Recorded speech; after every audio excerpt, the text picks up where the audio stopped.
বন্ধুসকল আজি মই নতুন খেল এটা লৈছোঁ। খেলটো আপোনালোকে দেখিব পাৰিছে। এই ছোৱালী আৰু বোৱাৰীৰ মাজত 5জনী ছোৱালী আৰু বোৱাৰী আছে। ইহঁতৰ মাজত এই বেলুনৰ চেলেঞ্জটো লৈছোঁ। বেলুন বহি আৰু জঁপিয়াই ফুটাব লাগিব। ঠিক আছে।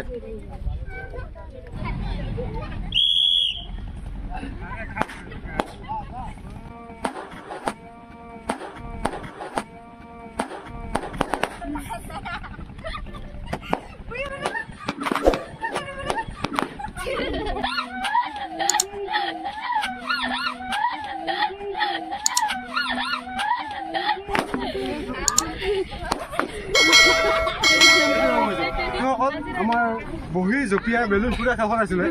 সেই খেলখনত আমাৰ 5জনী ছোৱালী বোৱাৰীৰ ভিতৰত আমাৰ 3জনী আছিলে। মানে আমি ৰাখিছোঁ সিহঁতক গিফ্টৰ কাৰণে। ঠিক আছে, আমি সিহঁতক গিফ্টটো কৰি দিওঁ। তাৰপিছত উইনাৰটো আৰু ছেকেণ্ডটো আমি গিফ্ট কৰি দি আছোঁ। ফাৰ্ষ্ট গিফ্টত আহিব আপোনাৰ চাউল পেকেট এটা।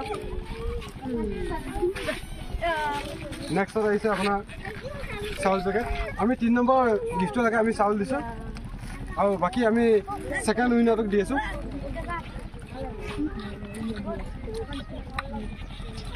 ছেকেণ্ড উইনাৰটো আমি দিছোঁ প্ৰথম আটা পেকেটটা লগতে তেলৰ বটলটা। ঠিক আছে, আৰু আমাৰ প্ৰথম উইনাৰটো আহিছে চাউল এটা, চেনি, আটা আৰু লগতে তেলৰ বটলটা।